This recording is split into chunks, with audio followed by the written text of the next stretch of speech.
பரிசுத்த நாமம் மகிமைப்படுவதாக. இந்த மத்தியான வேளையிலும் என்னுடைய வார்த்தையை உங்களுடைய மத்தியில் பகிர்ந்து கொள்ளத்தக்கதாக கற்றுக் கொடுத்திருக்கிற மகாபெரிய கிருபைக்காக நன்றி செலுத்துகிறேன்.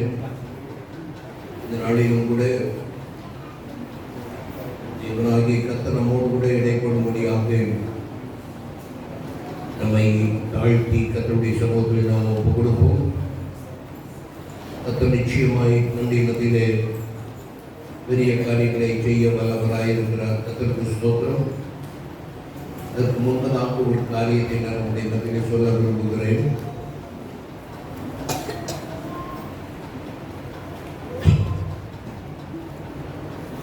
நான் மாதந்தோறும் கூடார துணி என்கிற ஒரு பத்திரிகையை வெளியிட்டு வருகிறேன். உங்களிலே எத்தனை பேருக்கு தெரியும் என்று தெரியவில்லை, எத்தனை பேருக்கு வருகிறது என்று தெரியவில்லை. உங்களிலே பத்திரிகை வேண்டும் என்பவர்கள், அது மாத்திரமல்ல, வாரந்தோறும் என்னுடைய சபையிலே நான் கொடுக்கிற தேவ செய்தியை வாட்ஸ்அப்பில் யூடியூப்பில் நான் அனுப்பி கொண்டிருக்கிறேன். அது வேண்டும் என்று சொல்லுகிறவர்கள் உடைய முழு விலாசத்தையும் உடைய வாட்ஸ்அப் நம்பரையும் எனக்கு ஒரு பேப்பரில் நீங்கள் எழுதி கொடுப்பீர்களானால் இந்த மாதத்திலிருந்து உங்களுக்கு பத்திரிகை வரும். ஆகவே பத்திரிகை வேண்டும் என்பவர்கள் உங்களுடைய பெயரையும் விலாசத்தையும் பின்கோடு நம்பரோடு கூட எழுதி கொடுங்கள். அது மாத்திரமல்ல, வாரந்தோறும் எங்களுடைய சபையில் கொடுக்கிற செய்தியை கேட்க விரும்புகிறவர்கள் உங்களுடைய வாட்ஸ்அப் செல் வைத்திருப்பீர்களானால், உங்களுடைய செல்லிலே வாட்ஸ்அப் இருக்குமானால் நீங்கள் உங்களுடைய செல் நம்பரை, மொபைல் நம்பரை நீங்கள் எனக்கு எழுதி கொடுக்கும்படியாக அன்போடு கூட கேட்கிறேன். உங்களுக்கு இந்த போனவுடன் எல்லா காரியங்களும் நாங்கள் அனுப்பி வைப்போம். கர்த்தருக்கு ஸ்தோத்திரம் உண்டாவதாக.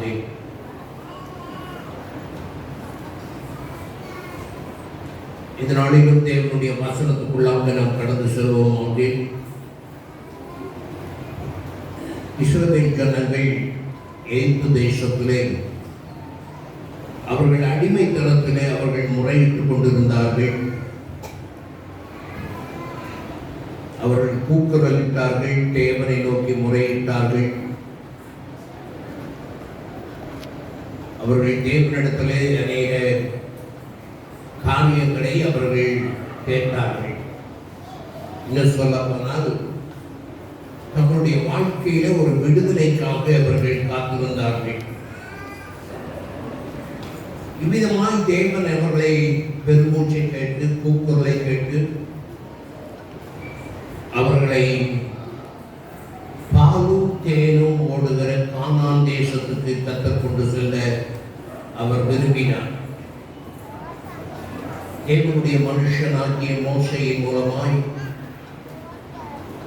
அவர்களை கானான் தேசத்துக்கு தேவனாகிய கர்த்தர் கொண்டு செல்லும்படியாய் விரும்பி காரியங்களை தேவன் செய்து கொண்டிருந்த வேளையிலே அந்த தேசத்தை பற்றி இஸ்ரவேல் ஜனங்களுக்கு அவர் எப்படி இருக்கும், அந்த தேசம், அந்த தேசத்தை பற்றியதான ஒரு கிளான்ஸ் கர்த்தர் அவர்களுக்கு சொல்லிக் கொடுத்தார். நீங்கள் போகிற தேசம் இப்படிப்பட்டதாக இருக்கும் என்று சொல்லி அவர்களுக்கு சொல்லிக் கொடுத்தார். நீங்கள் அதை வாசிப்பீர்களானால் உங்களுக்கு அது விளங்கும். உபாகமத்தின் புஸ்தகம், The Book of Deuteronomy, chapter 8, verses 7 to 9. உன்னை நல்ல தேசத்திலே பிரவேசிக்க பண்ணுகிறார். அது பள்ளத்தாக்குகளிலும் மலைகளிலும் இருந்து புறப்படுகிற ஆறுகளும் ஊற்றுகளும் ஏரிகளும் உள்ள தேசம். அது கோதுமையும் வார்கோதுமையும் திராட்சை செடிகளும் அத்தி மரங்களும் மாதுளம் செடிகளும் உள்ள தேசம். அது ஒலிவு மரங்களும் எண்ணெயும் தேனும் உள்ள தேசம். அது தாழ்ச்சி இல்லாமல் அப்பம் புசிக்கத்தக்கதும் ஒன்றும் உனக்கு குறைவுபடாததுமான தேசம். அது கல்லுகள் இரும்பாய் இருக்கிறதும் செம்பு வெட்டி எடுக்கத்தக்க மலைகள் உள்ளதுமான தேசம். கர்த்தருக்கு ஸ்தோத்திரம் உண்டாவதாக. இந்த அளவுக்கு அந்த தேசத்தை குறித்து கர்த்தர் அவர்களுக்கு இப்படிப்பட்டதாக அந்த தேசம் இருக்கும் என்று சொல்லி அவர்களுக்கு சொன்னார். அது மாத்திரமல்ல, அந்த தேசத்தை குறித்து கர்த்தர் இன்னும் சொல்லும்போது உபாகமத்தின் புத்தகம் 11வது அதிகாரம் 11ஆம் வசனம் முதல் 15ஆம் வசனம் வரை வாருங்கள். நீங்கள் சுதந்தரிக்க போகிற தேசமோ மலைகளும் பள்ளத்தாக்குகளும் உள்ள தேசம். அது வானத்தின் மலை தண்ணீரை குடிக்கும் தேசம். அது உன் தேவனாகிய கர்த்தர் விசாரிக்கிற தேசம். வருஷத்தின் துவக்கம் முதல் வருஷத்தின் முடிவு மட்டும் எப்பொழுதும் உன் தேவனாகிய கர்த்தரின் கண்கள் அதன் மேல் வைக்கப்பட்டிருக்கும். கர்த்தருக்கு ஸ்தோத்திரம் உண்டாவதாக. தேவனாகிய கர்த்தர் அவர்களுக்கு ஒரு வாக்கு கொடுக்கிறார். அந்த தேசத்தை பற்றி எல்லாம் சொல்லிவிட்டு, அந்த தேசம் எப்படிப்பட்டது என்றால், வருஷத்தின் துவக்கம் முதல் வருஷத்தின் கடைசி மட்டும் உன் தேவனாகிய கர்த்தருடைய கண்கள் அதன் மேலே என்ன செய்யப்பட்டிருக்கும் என்றால் வைக்கப்பட்டிருக்கும் என்று சொன்னார். காலையில் சொன்னதான் சொல்றேன். கர்த்தர் எந்த இடத்துல உங்களை அங்கே தொடுகிறாரோ, எந்த இடத்துல கர்த்தர் உங்களை உற்சாகப்படுத்துகிறாரோ அங்கே கை தட்டி அதற்கு தேவனை மகிமைப்படுத்தி அல்லேலூயா சொல்லி உற்சாகமாயிருக்கிறேன். உண்ட மயக்கம் எனக்கு வந்துருச்சுன்னா அது பெரிய கஷ்டம். ஆகவே எனக்கு வரக்கூடாதுன்னா உங்களுக்கு வரக்கூடாது. கர்த்தருக்கு ஸ்தோத்திரம் உண்டாவதாக. அந்த தேசத்தை குறித்து கர்த்தர் இவ்வளவாக அவர்களுக்கு விளக்கமாய் சொல்லுகிறார். வருஷத்தின் துவக்கம் முதல் வருஷத்தின் கடைசி மட்டும் ஒரு தேவனாகிய கர்த்தருடைய கண்கள் என்ன செய்யும் என்றால் அதன் மேலே வைக்கப்பட்டிருக்கும். அல்லேலூயா, அல்லேலூயா. கர்த்தருக்கு ஸ்தோத்திரம் உண்டாவதாக. தேவனாகிய கர்த்தருடைய கண்கள் அதன் மேலே வைக்கப்பட்டிருக்க வேண்டும் என்றால் அவர்கள் முதலாவதாக என்ன செய்ய வேண்டும் என்றால் பாவமாகி எகிப்திலிருந்து வெளியே வந்திருக்க வேண்டும்.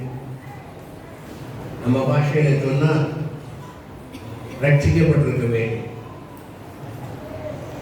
இரண்டாவதாக அவர்கள் செய்ய வேண்டிய காரியம் கர்த்தருடைய வசனத்துக்கு கீழ்ப்படிந்து ஞான ஸ்நானம் பெற்றிருக்க வேண்டும். ஞான ஸ்நானம் பெற்றுக் கொள்கிறதற்கு அடையாளமாகத்தான் கர்த்தர் என்ன செய்தார் என்றால் செங்கடலின் வழியாக நடத்தினார். கவனியுங்கள். உங்களுக்கு விளக்கமா சொன்னா உங்களுக்கு விளங்கும். தண்ணீரிலே மூழ்கி ஞான ஸ்நானம் பெற்றுக் கொள்ள வேண்டும். ஆகவே இந்த உண்மையான ஒரு ஞான ஸ்நானத்தை பெற்றுக்கொள்ள வேண்டும் என்று தேவன் அவர்களை விரும்புகிறார்.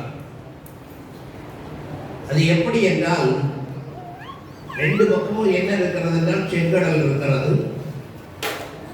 அவர்கள் வெட்டாந்தரையின் வழியாய் நடக்கிறார்கள். கீழே பூமியிலே என்ன இருக்கிறது என்றால் தண்ணீர் இருக்கிறது. மேகத்தில் என்ன இருக்கிறது என்றால் தண்ணீர் இருக்கிறது. அதை விளங்கிக் கொள்ளுங்கள். ஆகவே தண்ணீருக்கு உள்ளாக அவர்கள் என்ன செய்கிறார்கள் என்றால் நடந்து போகிறார்கள். இது ஞான ஸ்நானத்துக்கு தேவன் ஒப்பனையாக வைத்திருந்தார். மூன்றாவதாக பரிசுத்த ஆவியானவருடைய அபிஷேகத்தை அந்நிய பாஷை அடையாளத்தோடு கூட அவர்கள் பெற்றுக்கொள்ள வேண்டும். சீனாய் மலையிலே தேவனாகிய கர்த்தர் அங்கே அந்த அடிவாரத்துக்கு இறங்கி வந்த போது அந்த மலை முழுவதும் என்ன செய்தது என்றால் புகைக்காடாக அதிர்ந்த நிலைமையிலே அந்த சீனாய் மலை காணப்பட்டது. இது பரிசுத்த ஆவியானவருடைய அபிஷேகத்துக்கு அங்கே அடையாளமாக சொல்லப்பட்டிருக்கிறது. இவ்விதமாக ரட்சிக்கப்பட்டு ஞான ஸ்நானம் பெற்று பரிசுத்த ஆவியானவருடைய அபிஷேகத்தை பெற்ற தேவ ஜனங்களை பார்த்து கர்த்தர் சொல்லுகிறார், வருஷத்தின் துவக்கம் முதல் வருஷத்தின் கடைசி மட்டும் உன் தேவனாகிய கர்த்தருடைய கண்கள் என்ன செய்யும் என்றால் அதன் மேலே என்ன செய்யும், நோக்கமாய் இருக்கும் என்று கர்த்தர் சொல்லுகிறார். கர்த்தருக்கு ஸ்தோத்திரம் உண்டாவதாக. அன்பான தேவனுடைய பிள்ளைகளை விளங்கிக் கொள்ளுங்கள்.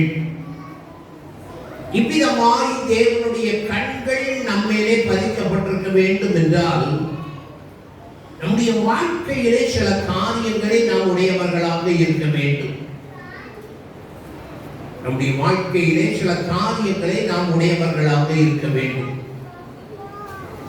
பாருங்கள், ஒரு வசனத்தை நான் வாசிக்க சொல்லுகிறேன், வாசியுங்கள். நீங்கள் வாசியுங்கள். பாருங்கள், 2 நாளாகமத்தின் புஸ்தகம், 2 Chronicles chapter 7 verses 16. 2 நாளாகமத்தின் புஸ்தகம் 7வது அதிகாரம். என் நாமம் இந்த ஆலயத்தில் என்றென்றைக்கும் இருக்கும்படி நான் இதை தெரிந்து கொண்டு பரிசுத்தப்படுத்தினேன். என் கண்களும் என் இருதயமும் என்னாலும் இங்கே இருக்கும். கர்த்தருக்கு ஸ்தோத்திரம் உண்டாவதாக. தேவனாகிய கர்த்தருடைய கண்கள் எங்கே இருக்கும் என்றால் வருஷத்தின் துவக்கம் முதல் வருஷத்தின் கடைசி மட்டும் கர்த்தருடைய கண்கள் கானான் தேசத்தின் மேலே இருக்கும் என்று கர்த்தர் சொல்லுகிறார். ஆனால் இங்கே சாலமோனிடத்திலே ஒரு காரியம் சொல்லுகிறார். என்ன சொல்லுகிறார் என்றால், அவன் கட்டின தேவ ஆலயத்தை குறித்து கர்த்தர் சொல்லும்போது, என் கண்களும் என் செவிகளும் என்னாலும் இங்கே இருக்கும் என்று கர்த்தர் சொல்லுகிறார். அதை விளங்கிக் கொள்ளுங்கள். அப்படியானால் இந்த 2021வது வருஷத்திலே கர்த்தருடைய கண்கள் நம்மேலே நோக்கமாக இருக்க வேண்டுமானால் நாம் யாராய் இருக்க வேண்டும்? வசனம் தெளிவா சொல்லிட்டேன். இப்ப நீங்க பதில் சொல்லுங்க.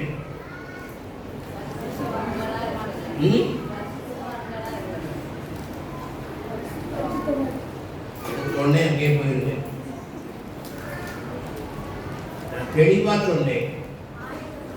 கர்த்தர் சாலமோனை பார்த்து சொல்லுகிறார், அவன் கட்டின தேவாலயத்தை குறித்து என் கண்களும் என் செவியும் என்னாலும் இங்கே இருதயம், என் கண்களும் என் இருதயமும் என்னாலும் இங்கே இருக்கும் அப்படின்னு இருக்கிறார். அப்போ கர்த்தருடைய கண்கள் நம்மேல வருஷத்தின் துவக்கம் முதல் வருஷத்தின் கடைசி மட்டும் நம்மேலே இருக்க வேண்டுமானால் நாம் யாராய் இருக்க வேண்டும்? தேவனுடைய ஆலயமாய் இருக்க வேண்டும். நல்லா கவனியுங்க, நல்லா கவனியுங்க. கவனிச்சாதான் விளங்கும். கொஞ்சம் ஆழமான சத்தியம். நல்லா கவனிச்சாதான் விளங்கும். ஆனால் நல்ல ஆசீர்வாதமான தேவனுடைய வாக்குத்தத்தம். கர்த்தர் பொதுவாக சொன்னார், கானான் தேசத்தை குறித்து சொல்லும்போது வருஷத்தின் துவக்கம் முதல் வருஷத்தின் கடைசி மட்டும் என் கண்கள் இங்கே என்ன செய்யும் என்றால் நோக்கமாய் இருக்கும் என்று சொன்னார்.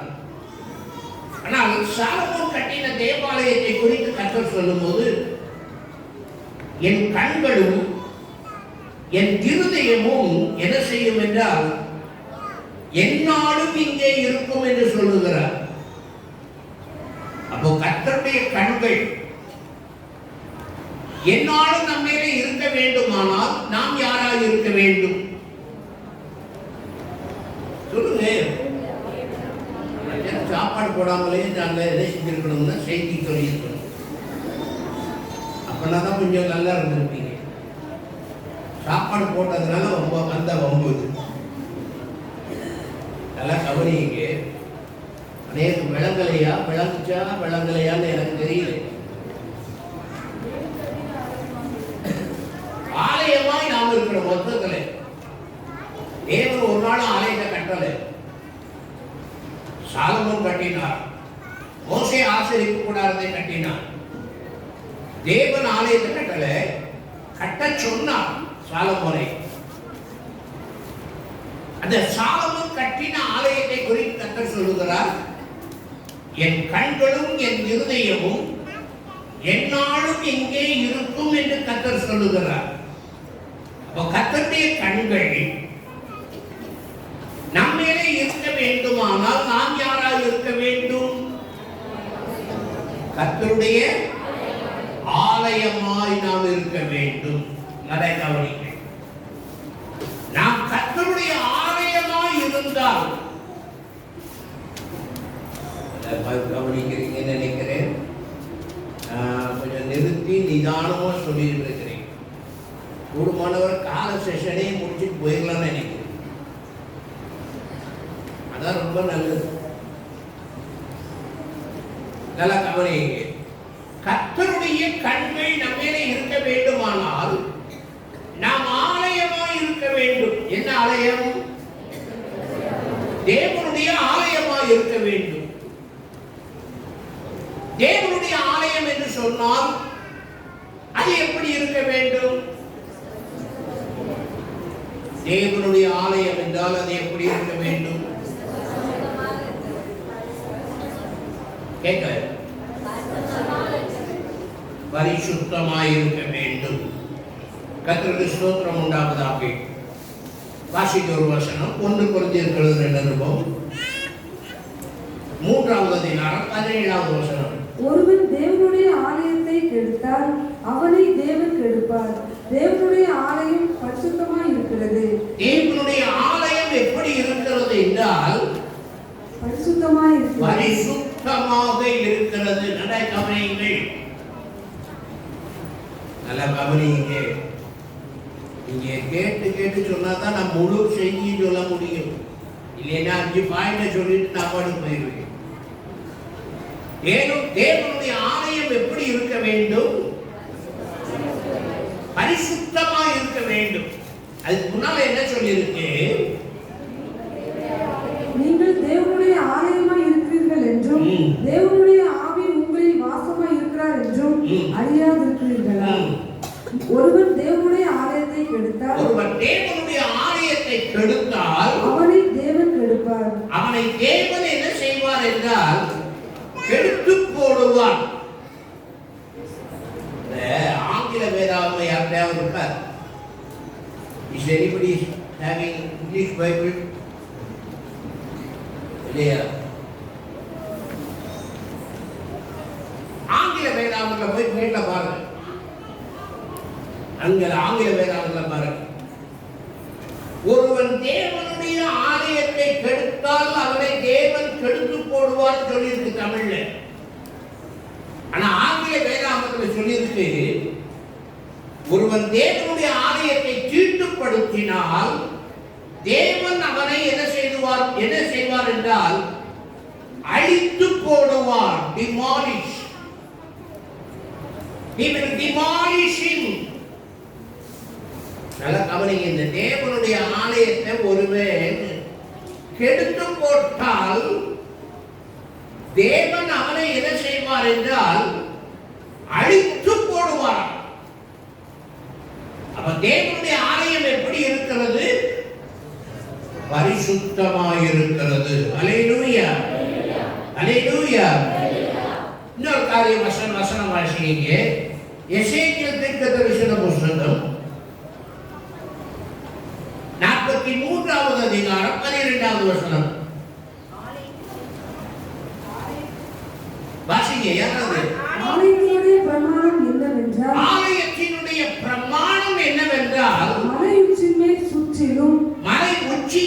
சுற்றிலும் அதன் எல்லை எங்கும் மிகவும் பரிசுத்தமாய் இருக்கும். மிகவும் பரிசுத்தமாய் இருக்கும். இதுவே எப்படி பாத்தீங்களா? ஆலயத்தினுடைய பிரமாணம் the law of the temple of God. தேவனுடைய ஆலயத்தின் பிரமாணம் என்னது?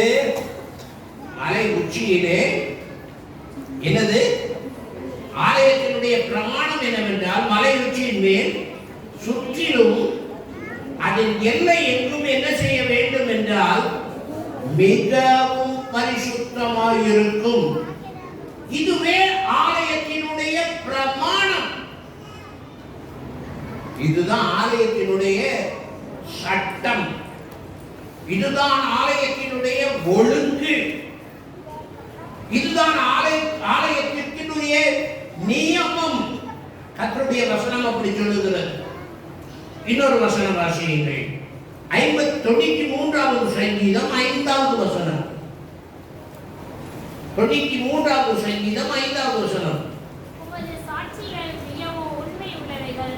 கர்த்தாவே, பரிசுத்தமானதே, பரிசுத்தமானது நித்திய நாளாக உமது ஆலயத்தின் அலங்காரமாய் இருக்கிறது. நித்திய நாளாக உம்முடைய ஆலயத்தின் என்ன செய்கிறது என்றால் அலங்காரமாய் இருக்கிறது.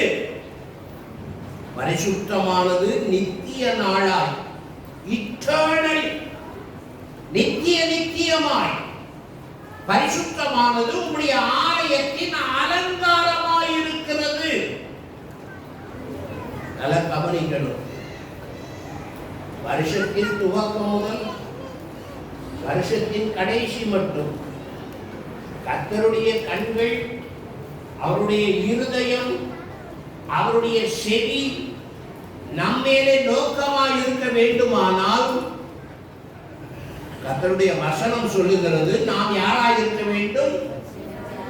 தேவனுடைய ஆலயமாய் இருக்க வேண்டும்.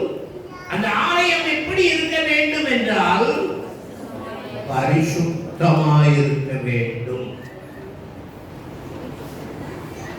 ஒரு வசன வாசிக்க 1 தெசலோனிக்கேயர் எழுதின நிருபம் 5வது அதிகாரம் 23வது வசனம். சமாதானத்தின் தேவன் தாமே, சமாதானத்தின் தேவன் தாமே உங்களை முற்றிலும் பரிசுத்தமாக்குவாராக. உங்களை முற்றிலும் பரிசுத்தமாக்குவாராக. உங்கள் ஆவி, ஆத்துமா, சரீரம் முழுவதும், உங்கள் ஆவி, ஆத்துமா, சரீரம் முழுவதும் நம்முடைய கர்த்தராகிய இயேசு கிறிஸ்து வரும்போது குற்றமற்றதாய் இருக்கும்படி காக்கப்படுவதாக. குற்றமற்றதாக இருக்கும்படி நம்ம என்ன செய்ய வேண்டும் என்றால் காத்துக் கொள்ள வேண்டும். 2021 நல்லா கவனிங்க. தேவனுடைய கண்களும், தேவனுடைய இருதயமும், தேவனுடைய செவியும் நம்மேலே, நம்முடைய குடும்பத்தின் மேலே எப்போதும் நோக்கமாய் இருக்க வேண்டுமானால் நான் யாராய் இருக்க வேண்டும் என்றால் ஆலயமாய் இருக்க வேண்டும். தேவனுடைய ஆலயமாய் இருக்க வேண்டும். தேவனுடைய ஆலயமாய் இருக்கிறது மாத்திரமல்ல, நான் யாராய் இருக்க வேண்டும் என்றால் பரிசுத்தமாய் இருக்க வேண்டும். அல்லேலூயா, அல்லேலூயா. நல்லா விளங்குகிறது. ஒரு தேவனுடைய பிள்ளை விளங்கிக் கொள்ள வேண்டிய காரியம், நம்முடைய வாழ்க்கையிலே நாம் எவ்வளவு பரிசுத்தமாய் இருக்கிறோமோ, நம்முடைய ஆவியிலே, நம்முடைய ஆத்துமாவிலே, நம்முடைய சரீரத்திலே எவ்வளவு பரிசுத்தமாய் இருக்கிறோமோ அவ்வளவாய் தேவனுடைய கண்கள் என் மேலே, என்னுடைய குடும்பத்தின் மேலே, என்னுடைய பிள்ளைகள் மேலே அவருடைய கண்கள் பதிக்கப்பட்டிருக்கும். அவருடைய இருதயம் அங்கே நோக்கமாயிருக்கும். அவருடைய செவிகள் அங்கே திறந்திருக்கும். ஆமென். அல்லேலூயா, அல்லேலூயா. அன்பான தேவ பிள்ளையை விளங்கிக் கொள்ளுங்கள். நம்முடைய வாழ்க்கையிலே நாம் கர்த்தருடைய கண்கள் நம்மேலே நோக்கமாய் இருக்க வேண்டுமானால் நான் அவருடைய ஆலயமாய் இருக்க வேண்டும். நான் அவருடைய ஆலயத்தை கெடுத்தால் தேவன் என்னை அழிப்பார். நல்லா புரிஞ்சுக்கணும், நல்லா கவனிங்க. இந்த வருஷத்தின் இந்த வாக்குத்தத்தம் உங்களுடைய வாழ்க்கையில உண்டாக வேண்டுமானால், நான் சொல்லுகிற இந்த வாக்குத்தத்தம் உண்டாக வேண்டுமானால், நான் முதலாவதாக யாராக இருக்க வேண்டும் என்றால் தேவனுடைய ஆலயமாய் இருக்க வேண்டும். ஆலயம் எப்படி இருக்க வேண்டும்? சுற்றிலும் பரிசுத்தமாய் இருக்க வேண்டும். எங்கு பார்த்தாலும் பரிசுத்தம். கர்த்தருக்கு ஸ்தோத்திரம் உண்டாவதாக. நம்முடைய வாழ்க்கை அப்படிப்பட்ட ஒரு நிலைமையிலே காணப்படுமானால் கர்த்தருடைய கண்கள் நம் மேலே நோக்கமாயிருக்கும். ஒரு வசன வாசியங்கள் 1 யோவானுக்கு எழுதின நிருபம் 3வது அதிகாரம் 2-3 வசனங்கள். பிரியமானவர்களே, 1 யோவான் 3வது அதிகாரம் 2-3 வசனங்கள். பிரியமானவர்களே, இப்பொழுது தேவனுடைய பிள்ளைகளாய் இருக்கிறோம். இனி எவ்விதமாய் இருப்போம் என்று இன்னும் வெளிப்படவில்லை. ஆகிலும் அவர் வெளிப்படும் போது அவர் இருக்கிற வண்ணமாகவே நாம் அவரை தரிசிப்பதினால் அவருக்கு ஒப்பாய் இருப்போம் என்று அறிந்திருக்கிறோம். நாம் என்ன செய்திருக்கிறோம் என்றால் அறிந்திருக்கிறோம். அவருக்கு ஒப்பாய் இருக்க வேண்டும் என்றால் அவர் எப்படி இருக்கிறாரு?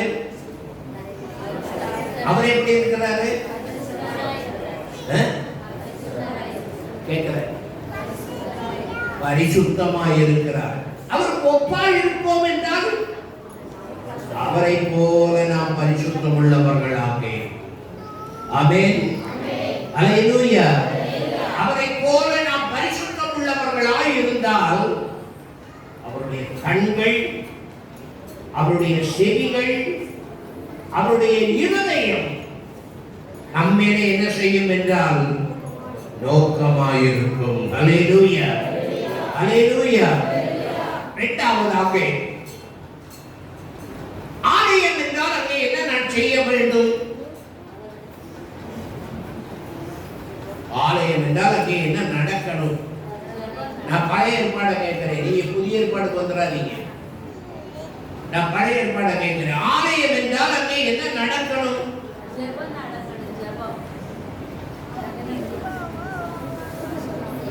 நான் பழைய ஏற்பாடை கேட்கிறேன். யார்? somebody else. யார்? ஆலயம் என்றால் அங்கே என்ன நடக்கணும்? பலி செலுத்துதல். Offering sacrifices unto God.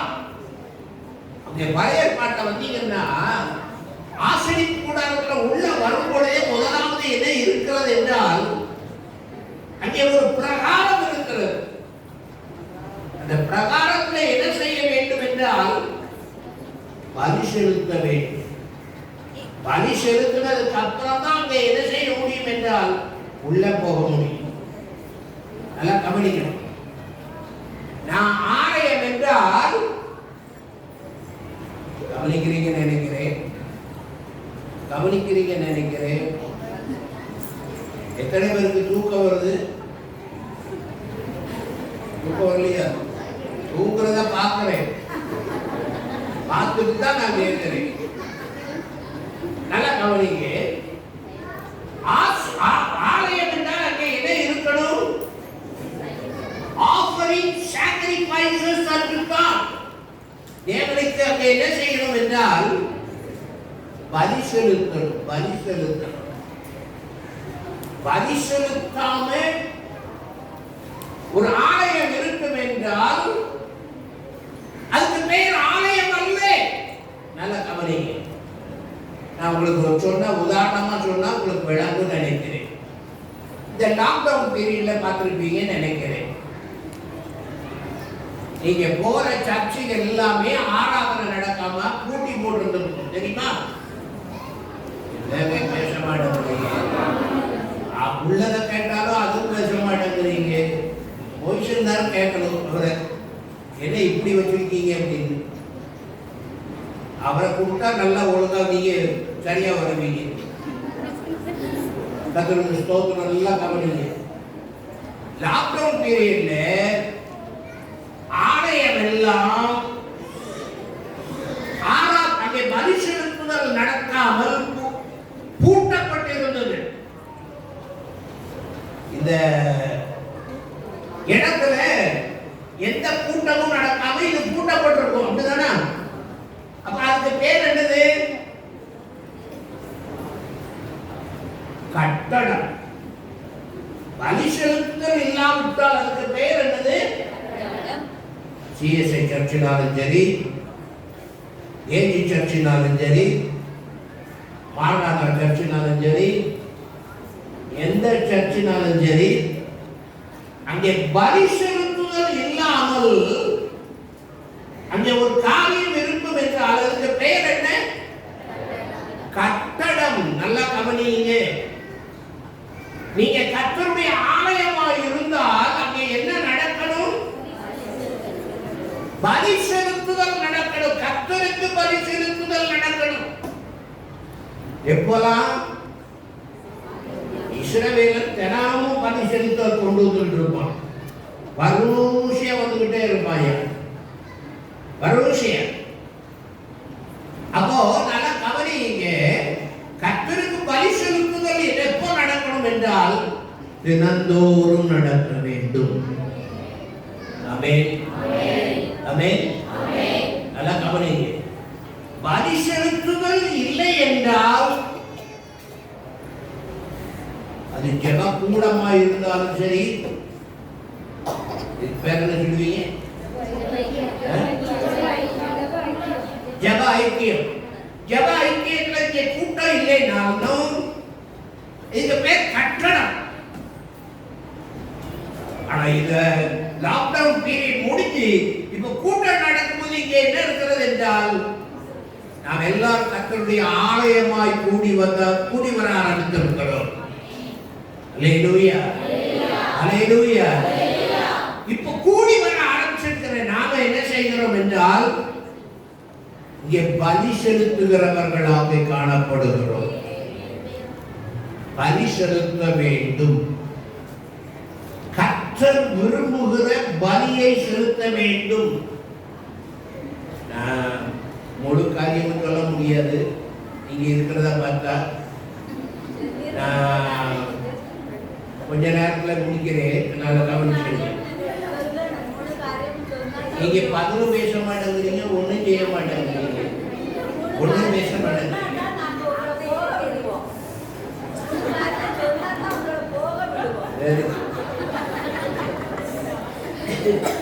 நல்ல கவனிங்க.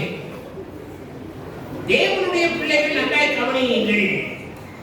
நம்முடைய வாழ்க்கையிலே தேவனுக்கு பலி செலுத்துகிறவர்களாக இருக்க வேண்டும். ஒரு வசன வாசிங்க. எபிரேயர் எழுதின நிருபம், எபிரேயர் எழுதின நிருபம் 13வது அதிகாரம் 15-16 வசனங்கள். ஆகையால் அவருடைய நாமத்தை துதிக்கும் உதடுகளின் கனியாகிய ஸ்தோத்திர பலியை அவர் மூலமாய் எப்போதும் தேவனுக்கு செலுத்த கடவோம். அஞ்சியும் நன்மை செய்யவும் தான தர்மம் பண்ணவும் மறவாதிருங்கள். இப்படிப்பட்ட பலிகளின் மேல் தேவன் பிரியமாய் இருக்கிறார். தேவன் என்ன செய்கிறார் என்றால் பிரியமாய் இருக்கிறார். ரெண்டு விதமான பலி நடக்குது. பாத்தீங்களா? ரெண்டு விதமான பலி நடக்குது. அவரை நாமத்தை துதிக்கும் உதடுகளின் கனியாகிய ஸ்தோத்திர பலியை அவர் மூலமாய் எப்போதும் தேவனுக்கு செலுத்த கடவோம்.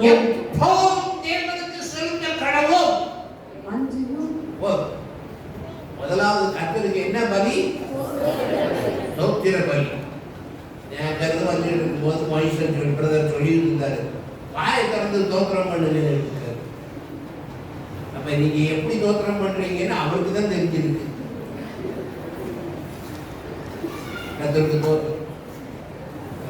நல்லா கவனிங்க. உதடுகளின் கனியாகிய ஸ்தோத்திர பலியை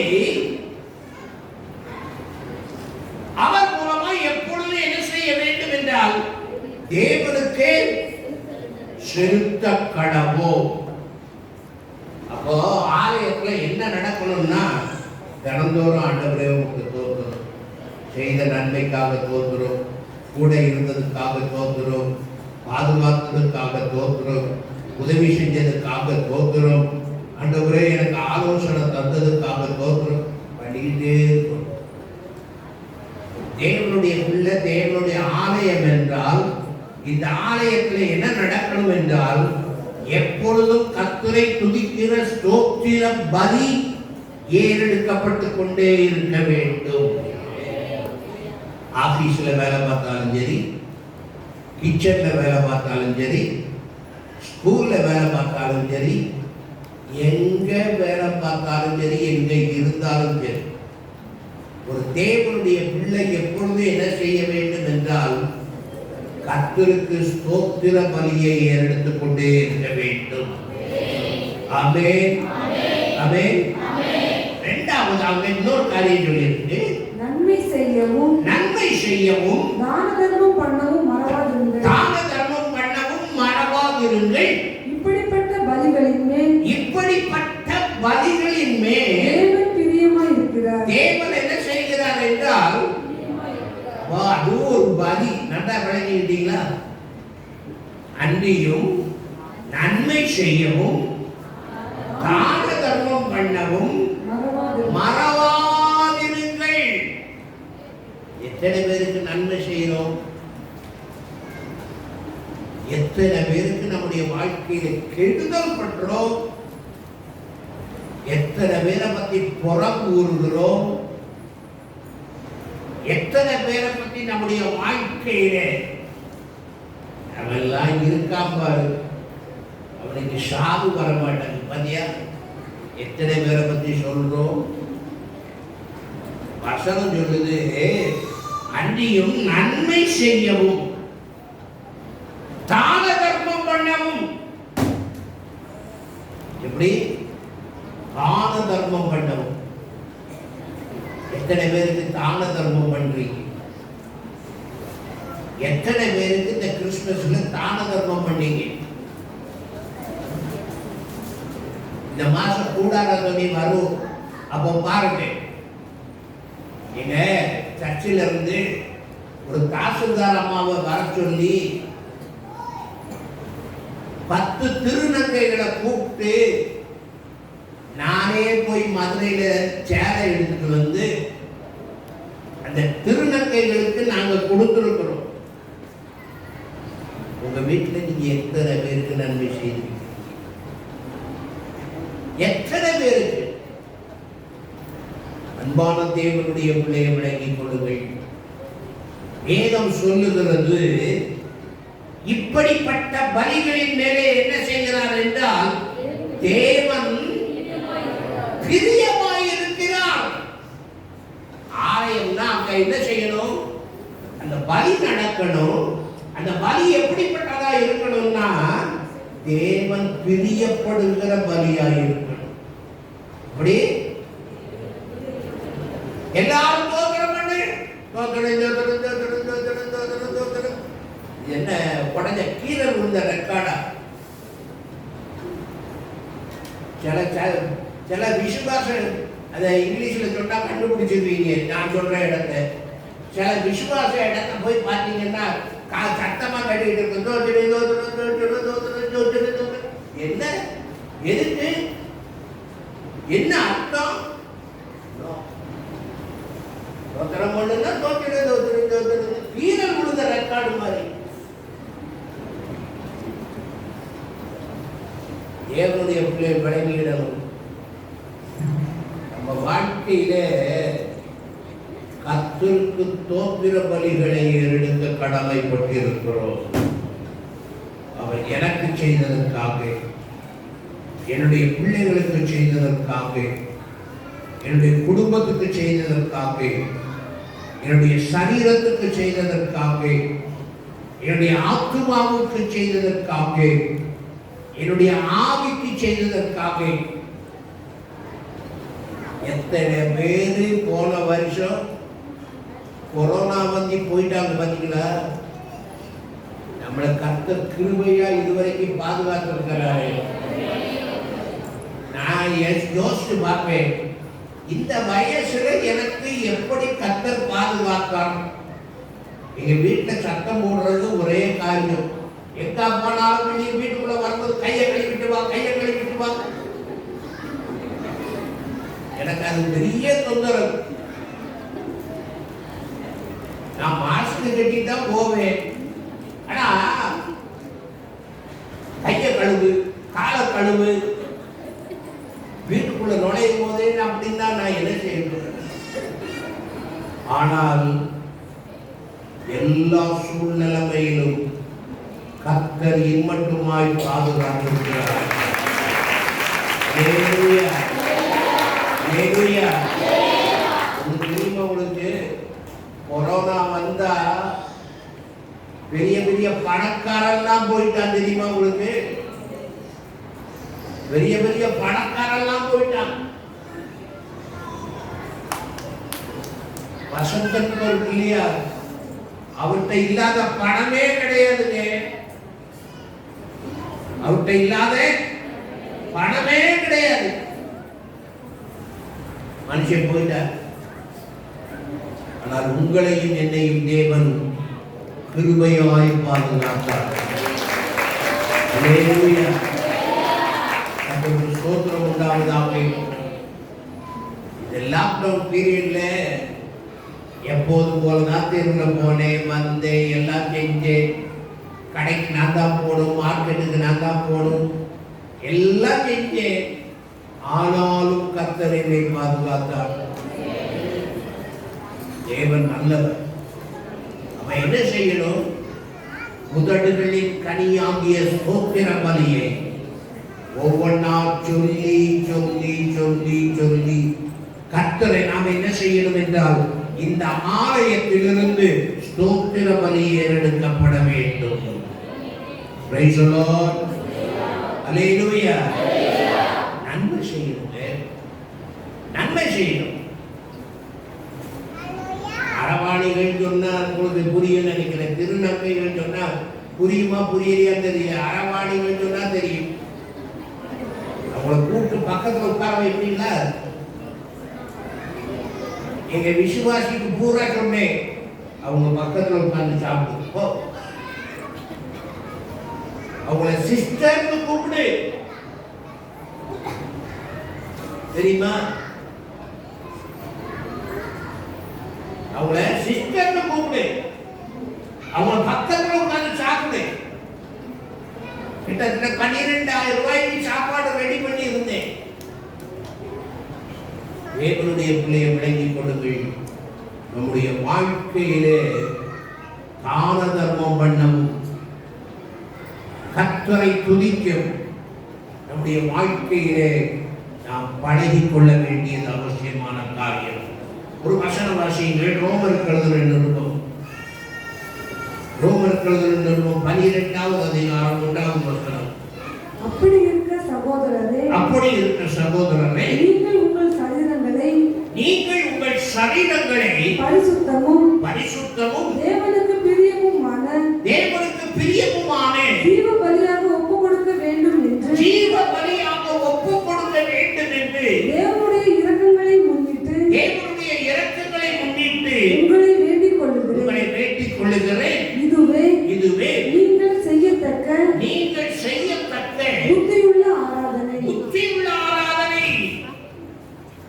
உங்கள் சரீரங்களை பரிசுத்தமும் தேவனுக்கு பிரியமுமான ஜீவ பலியா ஒப்புக் கொடுங்க. எத்தனை காரியத்துக்கு பலியா? தான தர்மம் பண்ண மறவாதே, ஸ்தோத்திரம் பண்ண மறவாதே.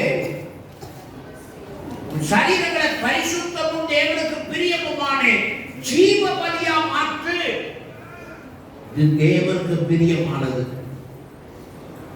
இப்படி நம்முடைய வாழ்க்கை இருக்குமானால் கர்த்தருடைய வசனம் சொல்லுகிறது, இந்த இடத்தின் மேலே, இந்த ஆலயத்தின் மேலே என்னுடைய கண்களும் என்னுடைய இருதயமும் என்னுடைய செவியும் என்னாலும் என்ன செய்யும் என்றால் என்றால் நோக்கமாயிருக்கும்.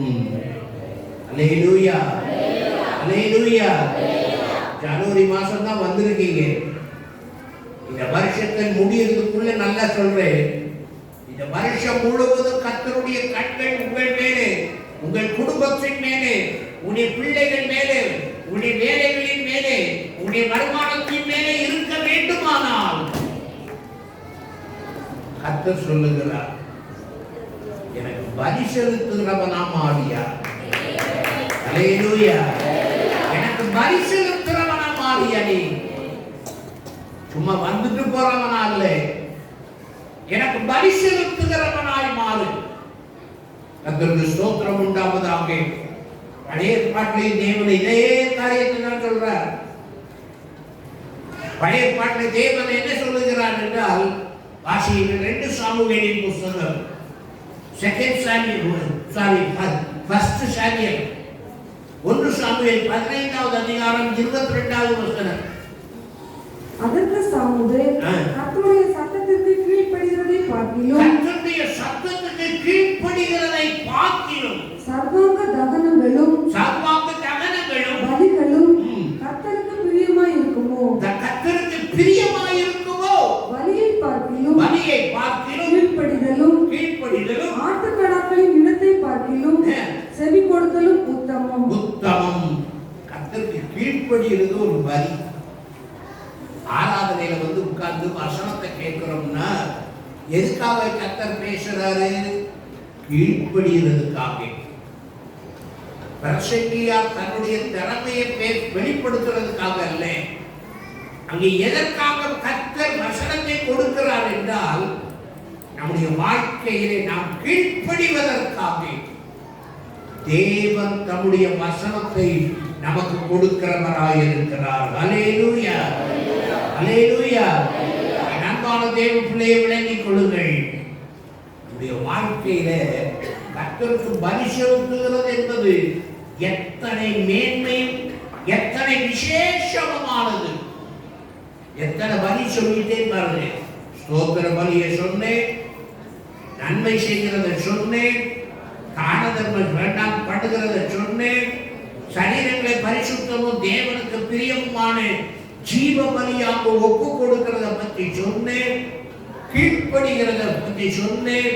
இன்னொரு காரியத்தை சொல்றேன் பாருங்க. வாசிங்க சங்கீதம் 51:17. 51வது சங்கீதம் 17வது வசனம். தேவனுக்கு ஏற்கும் பலிகள் நொறுங்குண்ட ஆவிதான். தேவனே நொறுங்குண்டதும் நறுங்குண்டதுமான இருதயத்தை நீர் புறக்கணியீர். அப்ப தேவனுக்கு ஏற்கும் பலிகள் எப்படிப்பட்டது? நொறுங்குண்ட ஆவிதான். பாத்தீங்களா எத்தனை டைப் ஆஃப் சாக்ரிஃபைசஸ் கர்த்தர் அத்தனை காரியங்களை வைத்திருக்கிறார். கர்த்தருடைய சமூகத்திலே எத்தனை விதமான பலிகள். பழைய ஏற்பாட்டின் நாட்களிலே பலவிதமான பலிகளை செலுத்தினார்கள். இந்த புதிய ஏற்பாட்டின் நாட்களிலே தேவன் நமக்கு அநேக பலிகளை வைத்திருக்கிறார். கர்த்தருக்கு ஸ்தோத்திரம் உண்டாவதாக. என் அன்பான தேவனுடைய பிள்ளையை விளங்கிக் கொள்ளுங்கள். நம்முடைய வாழ்க்கையிலே இவ்விதமாக ஆலயம் என்றால் அங்கே என்ன இருக்க வேண்டும்? பலி செலுத்துதல் இருக்க வேண்டும். பலி செலுத்துகிற காரியம் அங்கே இருக்க வேண்டுமானால் அங்கே யார் இருக்க வேண்டும்? கவனிங்க, கவனிச்சு பேசுங்க. நீங்க என்னையவே ஆப்பாக்கிறீங்க போல தெரியுது. தேவனுக்கு பலிகள் செலுத்த வேண்டுமானால் அங்கே யார் இருக்க வேண்டும்? தேவன் இருக்க வேண்டும். தேவன் இல்லாம அங்க என்ன செய்யக்கூடாது? பலி செலுத்த முடியாது, செலுத்தவும் கூடாது. It is impossible. தேவனுக்கு ஆலயத்திலே தேவன் இல்லாமல் அங்கே என்ன செய்யக்கூடாது? நல்லா கவனிங்க. நீங்க இல்லாம நான் இப்ப பிரசங்கம் பண்ணிட்டு இருந்தா எப்படி இருக்கும்? நீங்க ஒருத்தர் கூட இல்லைன்னு வச்சுடுங்க, அவங்களும் இல்லை, ஒருத்தரும் இல்லை, நான் மட்டும் பிரசங்கம் பண்ணிக்கிட்டு இருக்கேன், எப்படி இருக்கும்? இதுக்கு என்னவோ வளர்ந்து மெண்டல் ஆகி போயிடுச்சு. பெரிய உலகத்துல இருந்து அங்க இருந்து வந்துட்டு மெண்டல் வளரி இதுதானே. கர்த்தருடைய ஆலயத்திலே நல்ல கவனியுங்க, கர்த்தருடைய ஆலயத்திலே கர்த்தர் இல்லாமல் அங்கே என்ன செய்யக்கூடாது என்றால் பலி செலுத்தக்கூடாது. அப்ப அங்கே யார் இருக்கணும்? கர்த்தர் இருக்க வேண்டும். அல்லேலூயா, அல்லேலூயா. வாசிங்க யாத்திராகமத்தின் புத்தகம் 25வது அதிகாரம் 8வது வசனம். அவர்கள் நடுவிலே நான் வாசம் பண்ண, அவர்கள் நடுவிலே நான் வாசம் பண்ண எனக்கு ஒரு பரிசுத்த ஸ்தலத்தை உண்டாக்குவார்களாக. எனக்கு ஒரு பரிசுத்த ஸ்தலத்தை என்ன செய்வார்களாக? உண்டாக்குவார்களாக. நல்ல கவனி. அவர்கள் எங்கே வாசம் பண்ண விரும்புகிறார்? அவர்களை கர்த்தர் எங்கே வாசம் பண்ண விரும்புகிறார்? தேவனுடைய ஆலயத்துல.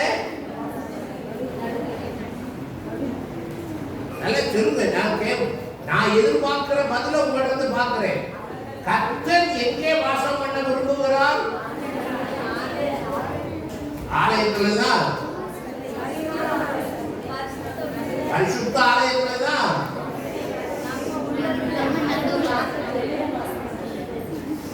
நான் எதிர்பார்த்த பதில் வரல. கர்த்தருடைய வசனம் தெளிவா சொல்லுது, நான் அவர்கள் நடுவிலே வாசம் பண்ண. கர்த்தர் எங்க வாசம் பண்ண விரும்புகிறார்? ஒரு மூலை அல்ல. நீங்க அநேக வீடுகள்ல போட்டிருப்பாங்க பாத்தீங்களா, பூஜை அறை, சாமி நீ அங்க உட்காரு அப்படின்னு ஒரு மூலையை போட்டிருப்பாங்க பாத்தீங்களா, அத மாதிரி கர்த்தர் ஏதோ ஒரு மூலையில இருக்க விரும்பவில்லை. கர்த்தர் என்னுடைய நடுவிலே இருக்க விரும்புகிறார். அல்லேலூயா, அல்லேலூயா. கர்த்தருடைய வசனத்தை நல்லா கவனிங்க, மறுபடியும் வாசிங்க. அவர்கள் நடுவிலே நான் வாசம் பண்ண எனக்கு ஒரு பரிசுத்த ஸ்தலத்தை உண்டாக்குவார்களாக. எனக்கு ஒரு பரிசுத்த ஸ்தலத்தை என்ன செய்வார்களாக? உண்டாக்குவார்களாக. அப்போ கர்த்தருக்கு ஒரு பரிசுத்த ஸ்தலத்தை நம்முடைய ஆலயத்தில் நம்ம உண்டாக்கினால், கர்த்தர் வாசம் பண்ணுவதற்கு இடம் கொடுத்தால், கர்த்தர் சொல்லுகிறார், இந்த வருஷத்தின் துவக்கம் முதல் இந்த வருஷத்தின் முடிவு மட்டும் என்னுடைய கண்களும் என்னுடைய செவியும் என்னுடைய இருதயமும் அதன் மேலே நோக்கமாயிருக்கும்.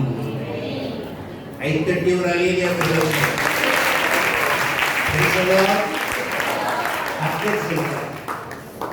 அது நடுவில் வாசம் பண்ண விரும்புகிறேன். கர்த்தர் விரும்புகிறார் நடுவில்.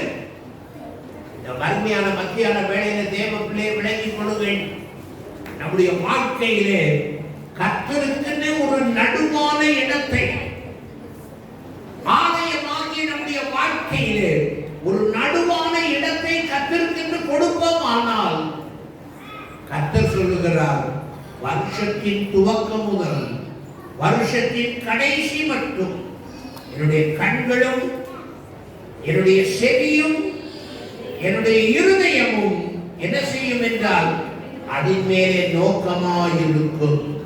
பிரைஸ் தி லார்ட், ஹalleluya, ஹalleluya. இரண்டாவதாக அதே இதுதான் நன்றாய் விளங்கிக் கொள்ளுங்கள். கர்த்தர் நம்முடைய நடுவில் இருக்க வேண்டுமானால் நாம் என்ன செய்யணும்? கர்த்தர் நம்முடைய நடுவில் இருக்க வேண்டுமானால் நாம் என்ன செய்யணும்? ஆலயமா தான் சொல்லிட்டமே. கர்த்தர் நம்முடைய நடுவிலே இருக்க வேண்டுமானால் நாம் என்ன செய்யணும்? அது முதலே சொல்லிய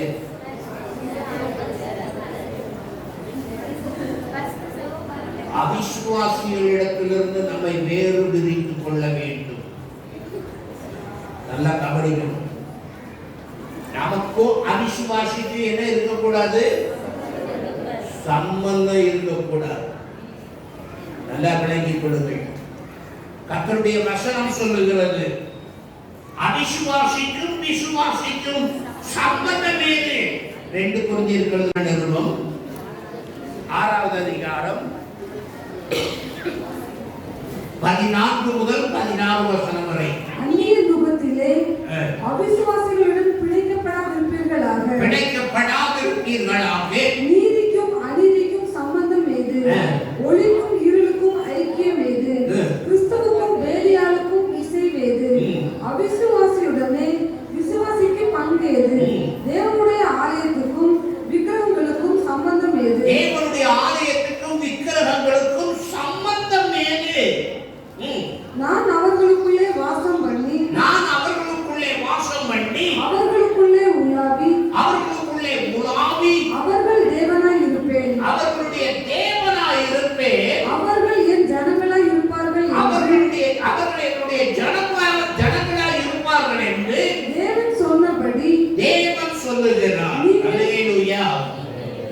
அப்போ நமக்கு என்ன இருக்கக்கூடாது என்றால் அவிசுவாசிகளோடு கூட சம்பந்தம் இருக்கக்கூடாது. மத்தியான வேளையில அருமையான பிள்ளைகளுக்கு நான் சொல்றேன், வாழ்க்கையில திருமணம் என்று வந்தால் நல்லா ஞாபகத்தில் வைத்துக் கொள்ளுங்கள். மாப்பிள்ளை முதல்ல ரட்சிக்கப்பட்டிருக்கிறாரான்னு கேளுங்க. என்ன வேலை பார்க்கிறார்கள், என்ன படிச்சிருக்கிறார்கள், மாப்பிள்ளை என்ன செஞ்சிருக்கிறாரா? ரட்சிக்கப்பட்டிருக்கிறாரா? மாப்பிள்ளை ஆண்டவருடைய பிள்ளையா? அது நம்முடைய வாழ்க்கையில இருந்தால் நாம் கர்த்தருடைய ஆலயமாய் நாம் இருப்போம். அல்லேலூயா, அல்லேலூயா. நல்லா விளங்கிடுங்க. நீங்க அநேக தேவ பிள்ளைகள் அவிசுவாசிகளோடு கூட சம்பந்தம் கலந்து தேவனை விட்டுட்டாங்க. நீங்க அநேக தங்களுடைய வாழ்க்கையில தேவனை இழந்து விட்டார்கள். காரணம் என்ன? அவர்கள் தங்களுடைய வாழ்க்கையிலே அவிசுவாசிகளோடு கூட இந்த காருக்கு பேரை ஓட்டிட்டு வந்துட்டாங்க. தம்பி நான் எங்க போனாலும் அவர் தான் வருவார். தம்பி எங்க போனாலும் எங்க குடும்பத்துக்கு அவர் தான் வருவார். வேற வாடகை வண்டி நாங்க எடுக்கிறது இல்லை. எனக்கு கார் இல்லை, வாடகை வண்டி நாங்க எடுக்கிறது இல்லை. தம்பி நேற்றுல இருந்து என் மேல கம்ப்ளைண்ட், நாங்க பொங்கல் கொடுத்தா நீங்க சாப்பிட மாட்டேங்கிறீங்க, நீங்க கொடுக்கறதெல்லாம் நாங்க சாப்பிடுறோமே, நீங்க கொடுக்கறது எல்லாம் நாங்க சாப்பிடுறோம், நாங்க கொடுக்கறத நீங்க சாப்பிட மாட்டேங்கிறீங்க.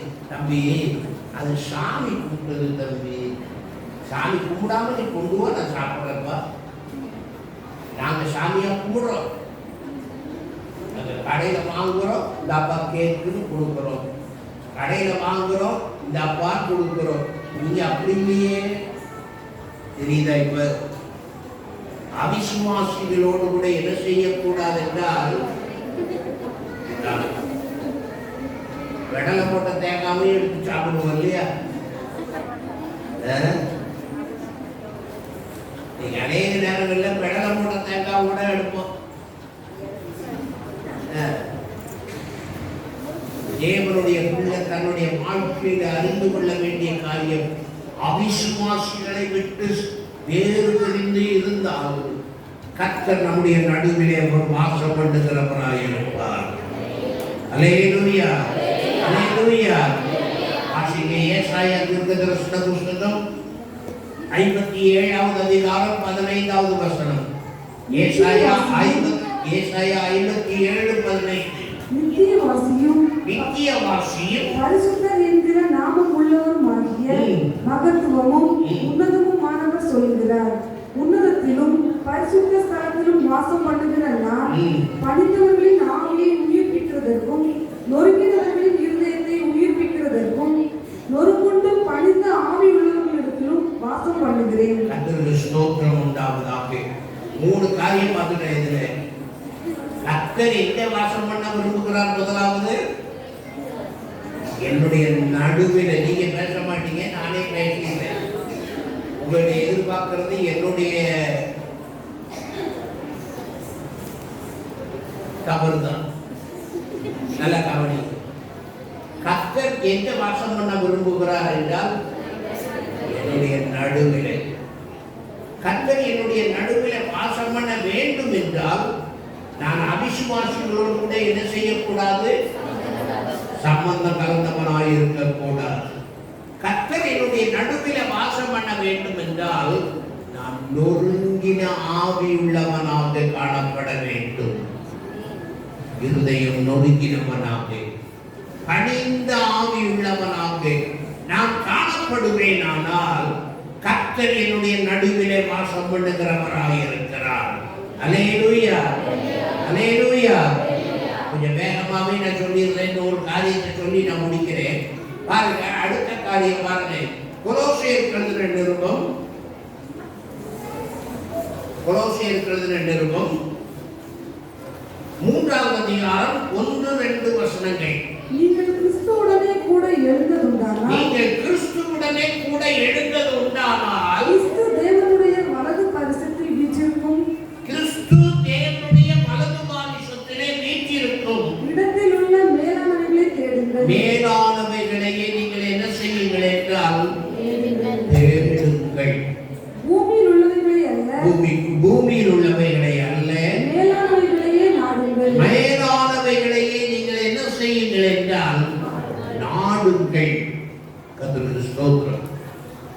எந்த ஒரு தேவ பிள்ளை இந்த உலகம் குப்பை, இந்த உலகத்தின் நாகரீகம் குப்பை, இந்த உலகத்தில் உள்ள எல்லா காரியங்களும் குப்பை.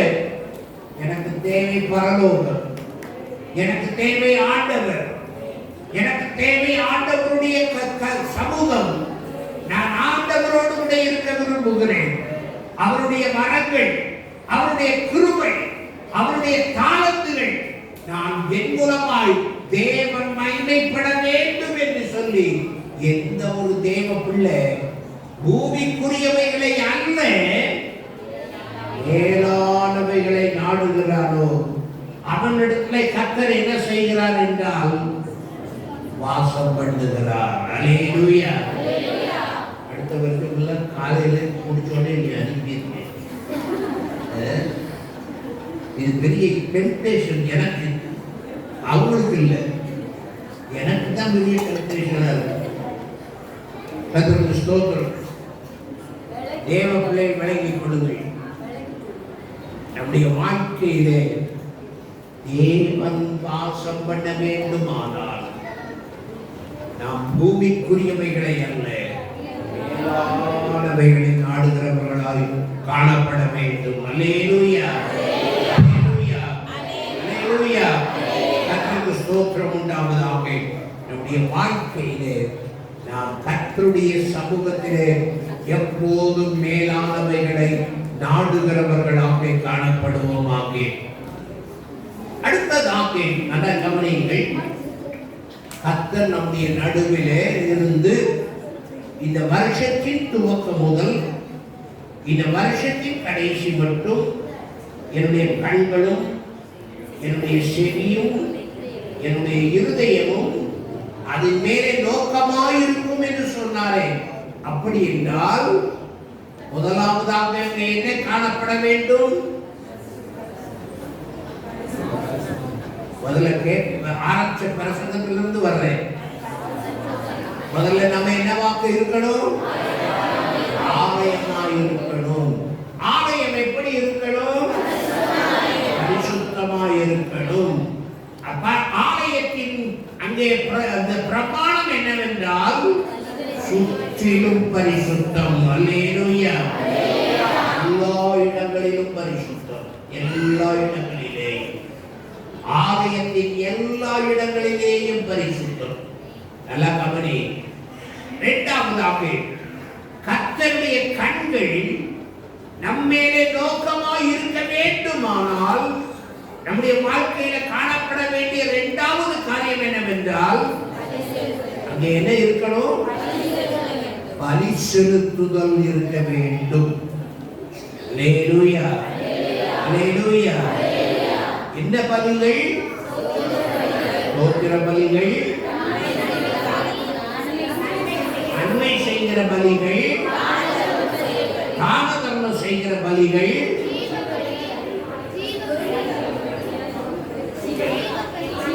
ஜீவ பலியாக சரீரத்தை ஒப்புக் கொடுக்க வேண்டும். கீழ்ப்படிந்திருக்கிற பலி காணப்பட வேண்டும். நொறுங்குண்ட ஆவியுள்ள பலி காணப்பட வேண்டும். கர்த்தருக்கு ஸ்தோத்திரம் உண்டாவதாக. மூன்றாவதாக, கர்த்தருடைய கண்கள் நம்மேலே நோக்கமாய் இருக்க வேண்டுமானால், கர்த்தருடைய இருதயம் நம்மேலே நோக்கமாய் இருக்க வேண்டுமானால், கர்த்தருடைய செவிகள் நமக்கு நோக்கமாய் இருக்க வேண்டுமானால், மூன்றாவதாக நாம் எப்படி இருக்க வேண்டும் என்றால்,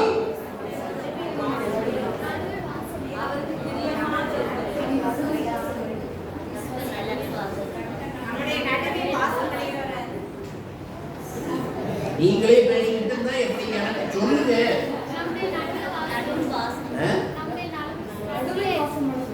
கர்த்தர் நம்முடைய நடுவிலே என்ன செய்ய வேண்டும்? வாசம் பண்ண வேண்டும். கர்த்தர் நம்முடைய நடுவிலே வாசம் பண்ண வேண்டுமானால் அவிசுவாசிகளோடு கூட நமக்கு என்ன இருக்கக்கூடாது? சம்பந்தம் இருக்கக்கூடாது. பரவாயில்ல, தூங்குறீங்க பரவாயில்ல, கொஞ்சம் இருக்குது, ஜீவன் கொஞ்சம் இருக்குது, பரவாயில்ல. அவிசுவாசிகளோடு கூட நமக்கு என்ன இருக்கக்கூடாது? அதுக்கு அடுத்தது, நொறுங்குண்ட ஆவி உள்ளவர்களாக தேவ சமூகத்திலே நாம் காணப்பட வேண்டும். மூன்றாவதாக, பூமிக்குரியவைகளை அல்ல, மேலானவைகளை நாம் நாட வேண்டும். அல்லேலூயா. அல்லேலூயா. கடைசியாக சொல்றேன், நிறைய காரியம் இருக்கு, கடைசியா சொல்றேன். ஆலயத்திலே இப்ப என்னெல்லாம் காணப்பட்டது? ஆலயத்தில் பரிசுத்தம் காணப்பட்டது, பலிகள் காணப்பட்டது, கர்த்தர் அங்கே இருந்தார். நாலாவதாக, அங்கே என்ன நடக்கிறது என்றால், என்ன நடக்கணும்? சொல்லுங்க பார்க்கலாம். Very good. யாரு யாரு யாரு சொல்லுங்க. Very good. கர்த்தர் அங்கே இருக்க வேண்டுமானால் அந்த ஆலயத்தில் என்ன நடக்கணும் என்றால், ஆராதனை நடக்க வேண்டும். Praise the Lord. Hallelujah. ஆராதனை இல்லாமல் கர்த்தருடைய ஆலயம் இல்லை. ஆமென். ஆமென். ஆலயம் இல்லாமல் கர்த்தருடைய ஆராதனை இல்லாமல் கர்த்தருடைய ஆலயம் இல்லை. கர்த்தருடைய ஆலயத்திலே என்ன இருக்க வேண்டும்? ஆராதனை இருக்க வேண்டும். அல்லேலூயா. அல்லேலூயா. அல்லேலூயா. நல்லா கவனிங்க. எந்த தேவனுடைய பிள்ளைகளுடைய வாழ்க்கையிலே இடைவிடாமல் தேவனை ஆராதிக்கிறார்களோ அவர்களுடைய நடுவிலே கர்த்தர் இருக்கிறவராக இருக்கிறார். நல்லா கவனிங்க. நல்லா கவனிங்க. எந்த ஒரு தேவ பிள்ளை, சங்கீதக்காரன் சொல்லும்போது சொல்லுகிறான், நான் நித்திரை பண்ணினேன், என் ஆத்துமா என்ன செய்திருந்தது என்றால் விழித்திருந்தது. நல்லா கவனிக்கிறீங்களா? நான் நித்திரை பண்ணினேன், என் ஆத்துமா என்ன செய்தது என்றால் விழித்திருந்தது.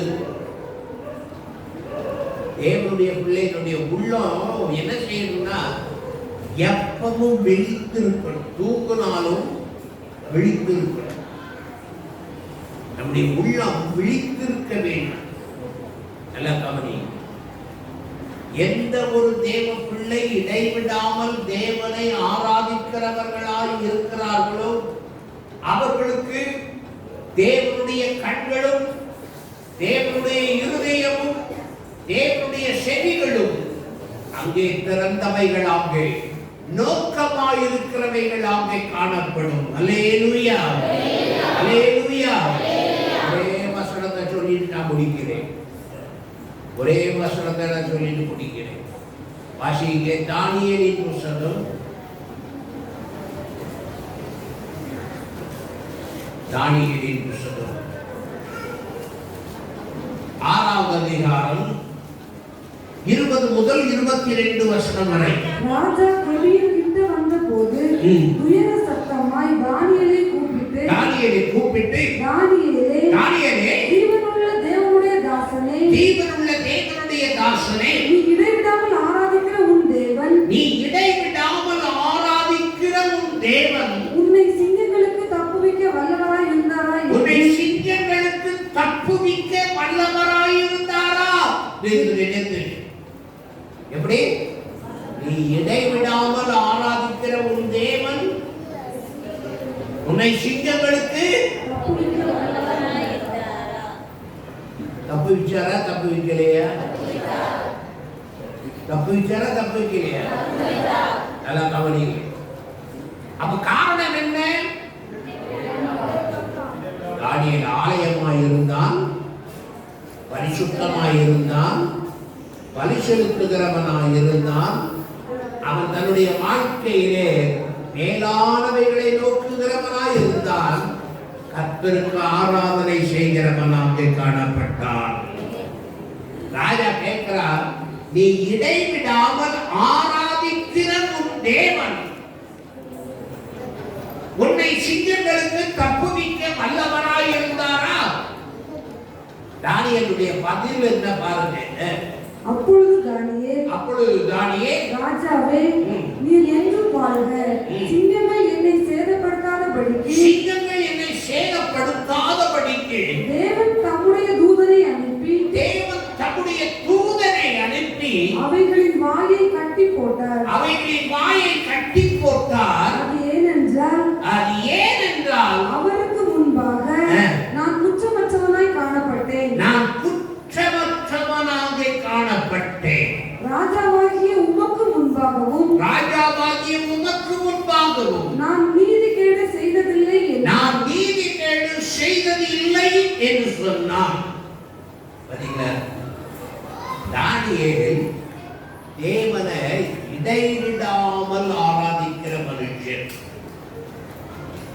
கர்த்தருடைய கண்கள் அங்கே நோக்கமாய் இருக்க வேண்டுமானால், கர்த்தருடைய செவிகள் அங்கே நோக்கமாய் இருக்க வேண்டுமானால், கர்த்தருடைய இருதயம் அங்கே நோக்கமாய் இருக்க வேண்டுமானால், இடைவிடாமல் கர்த்தரை ஆராதிக்கிறவனாக, கர்த்தரை ஆராதிக்கிற ஒரு தேவ பிள்ளை. நம்மள எத்தனை பேர் ஞாயிற்றுக்கிழமை ஆராதனைக்கு போகாம இருக்கிறோம்? ஆராதனைக்கு போகாம நம்முடைய வீட்டு வேலையை பார்க்கிறவங்க, சொந்த வேலையை பார்க்கிறவங்க நம்மள எத்தனை பேர்?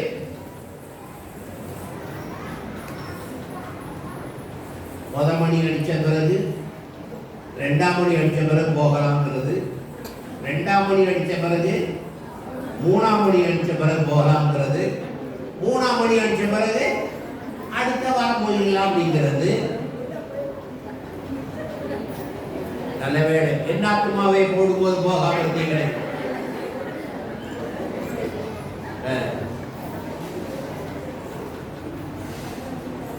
தானியேல் தேவனை இடைவிடாமல் ஆராதிக்கிற ஒரு மனுஷன். அல்லேலூயா, அல்லேலூயா.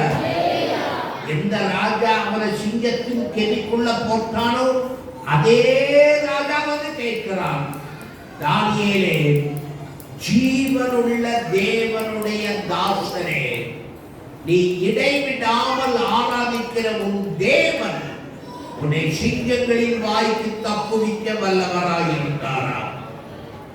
இன்னொரு ஆளை நான் உங்களுக்கு சொல்றேன் பாருங்க. இன்னொரு ஆளை சொல்றேன் பாருங்க. லூக்கா எழுதின சுவிசேஷம். நான் ஆளை சொல்லிட்டு வசனம் சொல்லல, வசனத்தை சொல்லிட்டு வாழ சொல்றேன். லூக்கா எழுதின சுவிசேஷம் 2வது அதிகாரம் 36, 37 வசனங்கள். ஆசிரியருடைய கோத்திரத்தாலும் வானவெளியின் குமாரத்தியும் ஆகிய அன்னாள் என்னும் ஒரு தீர்க்கதரிசி இருந்தாள். அன்னாள் என்னும் ஒரு தீர்க்கதரிசி இருந்தாள். அவள் கன்னி பிரயாயத்தில் விவாகமானது முதல் 7 வருஷம் புருஷனுடனே வாழ்ந்தவளும் அதிக வயது சென்றவளுமாய் இருந்தாள். ஏறக்குறைய 84 வயதுள்ள அந்த விதவை, அந்த 84 வயதுள்ள அந்த விதவை தேவாலயத்தை விட்டு நீங்காமல் இரவும் பகலும் உபவாசித்து ஜெபம் பண்ணி ஆராதனை செய்து கொண்டிருந்தாள். ஆலயம்னா என்ன இருக்கணும்? ஆராதனை இருக்கணும். ஆராதனை. அன்னாள் 84 வயதுள்ள விதவை தேவாலயத்திலே இரவும் பகலும் கர்த்தரை ஆராதிக்கிறவளாக காணப்பட்டாள்.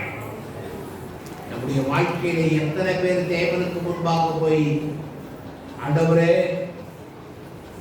சாரி அப்படின்னு சொல்ல போறோம்? அம்மா நிற்கும், அன்னாள் நிற்கும். 84 வயதுள்ள விதவாக நிற்கும்.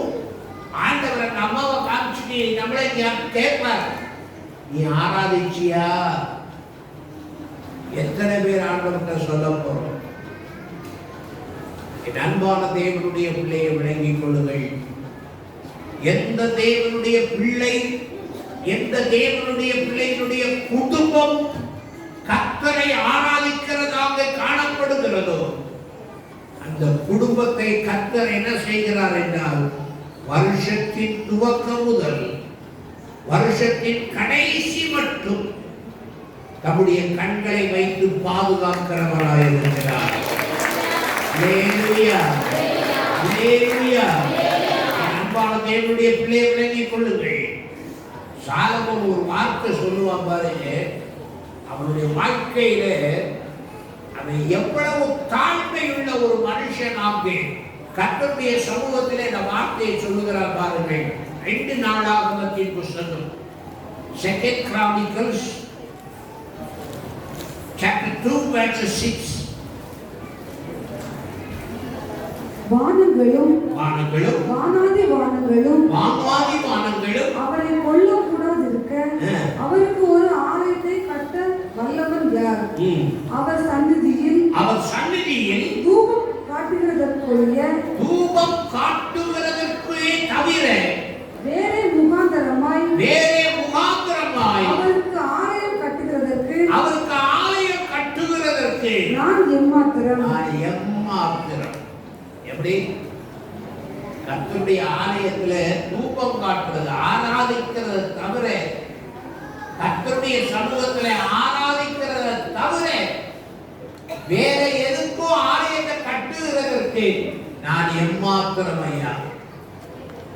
சாலமோன் சொல்லுகிறார். என் அன்பான தேவ பிள்ளையை விளங்கிக் கொள்ளுங்கள். நம்முடைய வாழ்க்கையிலே நாம் கர்த்தருடைய ஆலயமாய் காணப்படுவோம். ஆனால் இந்த வருஷத்தின் துவக்கம் முதல் வருஷத்தின் கடைசி மட்டும் கர்த்தருடைய கண்கள், கர்த்தருடைய செவி, கர்த்தருடைய இருதயம் நம்மேலே என்ன செய்யும் என்றால் நோக்கமாயிருக்கும். அல்லேலூயா, அல்லேலூயா. அந்த காரியத்தை சொல்றதுக்கு நேரம் இல்லை, நான் அதோட கூட விடுறேன். நான் வேணும்னால் கர்த்தருடைய கண்கள் எங்கே இருக்கும்னு அடுத்த காரியத்தை சொல்றேன் பாருங்க. தலைப்பு வேணும்னா நீங்க குறிச்சிடுங்க. அடுத்த காரியம் விரும்புகிறதுனால, அநேகர் விரும்புகிறதுனால நான் கர்த்தருடைய கண்கள் எங்கே இருக்குங்கிறது வேணும்னா நான் சொல்றேன். வாசியுங்க. சங்கீதம் 34:15. 34வது சங்கீதம் 15வது வசனம். கர்த்தருடைய கண்கள் நீதிமான்கள் மேல் நோக்கமாய் இருக்கிறது. நீதிமான்கள் மேல் நோக்கமாய் இருக்கிறது. அவருடைய செவிகள் அவர்கள் கூப்பிடுதலுக்கு திறந்திருக்கிறது. கர்த்தருடைய செவிகள் அவர்களுடைய கூப்பிடுதலுக்கு என்ன செய்திருக்கிறது? திறந்திருக்கிறது. ஆலயத்தின் மேல இருக்குது, நீதிமான் மேல இருக்குது. அல்லேலூயா, அல்லேலூயா. நல்லா வழங்கிடுங்க தேவனுடைய பிள்ளையே.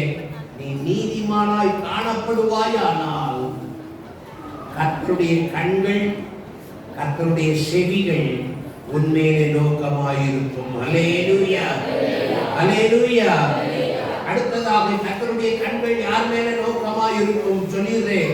அதை முடிச்சறேன். 33வது சங்கீதம் 18-19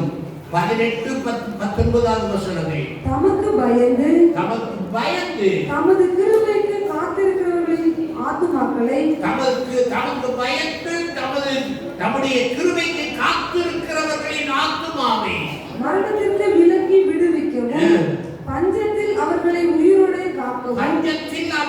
உயிரோடே காக்கவும் கர்த்தருடைய கண் அவர்கள் மேல் கர்த்தருடைய கண்கள் அவர்கள் மேலே நோக்கமாயிருக்கிறது. அல்லேலூயா, அல்லேலூயா. ரெண்டு காரியத்தை நான் சொல்ல முடியல, சாரி, மன்னித்துக் கொள்ளுங்கள். இது நீதிமானா இருந்து கர்த்தருக்கு பயந்து அவருடைய கிருபைக்கு காத்திருங்கள். ஒவ்வொரு நாளும் கர்த்தருடைய கண்கள் உங்கள் மேலே நோக்கமாயிருக்கும். அல்லேலூயா, அல்லேலூயா, அல்லேலூயா.